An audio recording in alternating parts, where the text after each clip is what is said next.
Alkisah di sebuah kerajaan modern, yaitu Gloria, yang dipimpin oleh seorang putra mahkota yang gagah dan bijaksana, bernama Raja Mandalorian.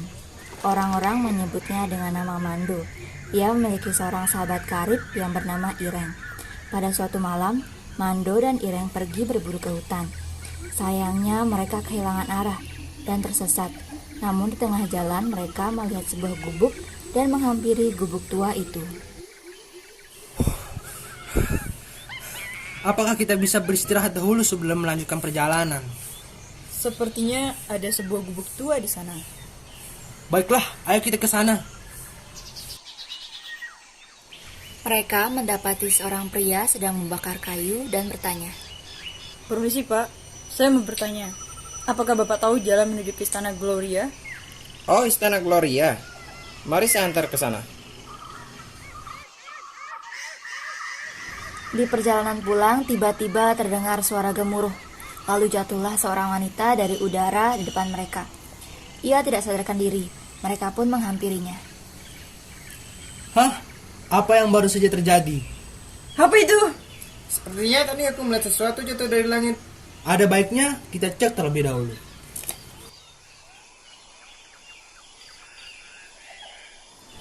Mereka bertiga menghampiri sosok yang jatuh dari langit tersebut, yang ternyata merupakan seorang wanita yang tidak sadarkan diri. Setelah mengetahui keadaan wanita itu, putra mahkota Mando merasa iba dan memutuskan untuk membawanya ke istana. Beberapa hari kemudian, akhirnya ia siuman. Aduh, apa yang terjadi? Aku ada di mana? Tenanglah, sekarang kamu aman. Maaf tuan, tapi kalian siapa? Aku Mando, raja dari kerajaan ini. Aku Ireng, sahabat sang raja. Dan ini Ucok, pemandu jalan kita saat tersesat. Hai. Aku sangat berterima kasih karena telah diselamatkan. Aku tidak ingat apapun yang terjadi sebelumnya, tapi aku ingat namaku. Panggil saja aku Nandini. Tiba-tiba, dalam hutan terbukalah sebuah portal dan muncullah seorang guru bernama Sri Nadi. Ia merupakan guru dari Nandini yang datang untuk menjemput muridnya yang sudah terlalu lama di dunia modern. Kehidupan di sana berjalan lancar. Nandini diangkat menjadi pelayan mereka. Seiring berjalannya waktu, muncullah benih-benih cinta antara Ireng dan Nandini. Pada suatu hari, Ireng mengajak Nandini untuk berburu. Nandini, aku ingin bertanya. Apakah kamu ingat dari mana asalmu?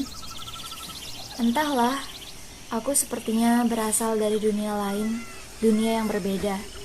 Semua yang aku lihat di sini tampak asing bagiku. Mereka berjalan-jalan dan menikmati suasana hutan. Lalu muncullah Sri Nadi dari balik pohon.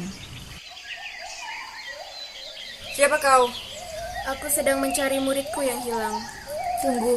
Tunggu sebentar. Apakah aku yang kau cari? Nandini, aku bersyukur kau baik-baik saja. Mari pergi dari sini. Tempat ini bukanlah tempat kita. Tapi aku sudah merasa nyaman tinggal di sini. Tidak bisa. Kamu telah melanggar hukum alam. Kumohon, berilah aku waktu untuk memikirkan hal ini. Akhirnya sang guru memberi waktu 1 hari kepada Nandini untuk kembali ke dunia asalnya. Akhirnya mereka balik ke kerajaan dan keesokan harinya. Di kerajaan, Ucop berjalan mondar-mandir di kamarnya. Ia sedang berpikir keras. Aduh, sialan. Apa yang harus aku lakukan untuk menyingkirkan Ireng? Ucop mendapatkan sebuah ide. Ia berencana meracuni raja dan menuduh Ireng sebagai pelakunya. Ucop mendapati Ireng dan Nandini ada di aula. Maaf mengganggu kalian berdua, tapi bisakah aku berbicara 4 mata dengan Ireng? Baiklah, silakan saja, aku akan pergi.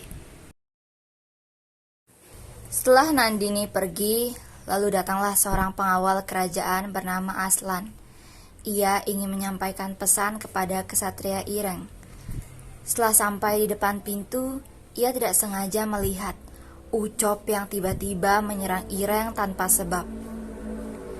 Aslan melihat itu dan segera masuk.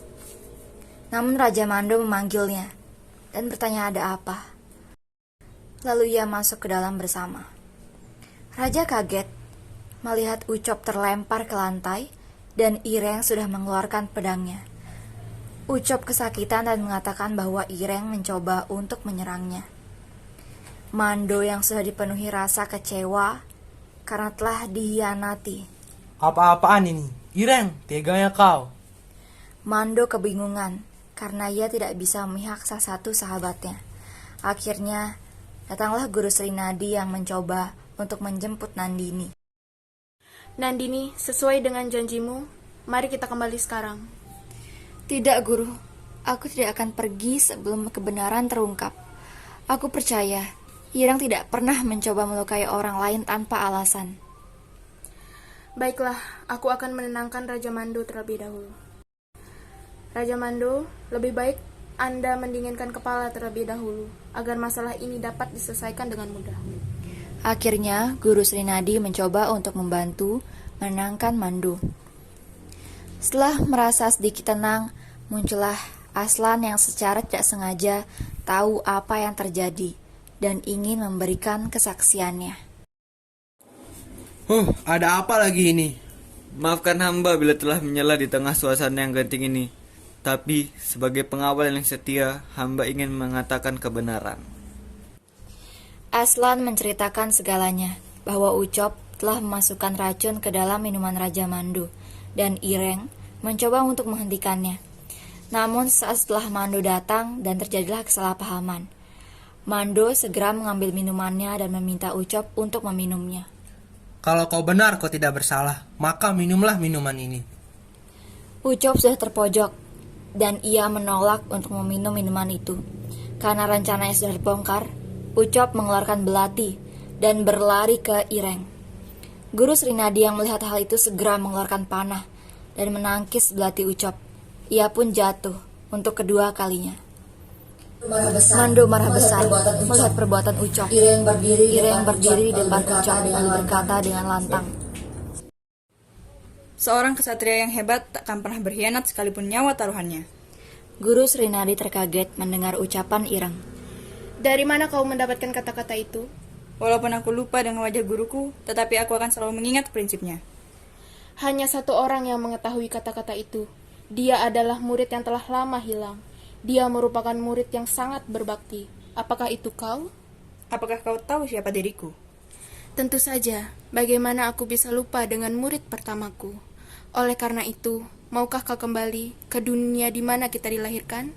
Aku sudah pernah kehilangan muridku dahulu, dan aku tidak akan kehilangannya lagi untuk kedua kalinya. Baiklah guru, mungkin sudah takdirku untuk kembali bersamamu dan Nandini. Akhirnya, Ireng, Nandini dan Guru Srinadi kembali ke dunia asal lewat portal yang dibuat oleh sang guru. Pesan moral dari cerita ini adalah jangan sampai sebuah keserakahan menghancurkan kepercayaanmu.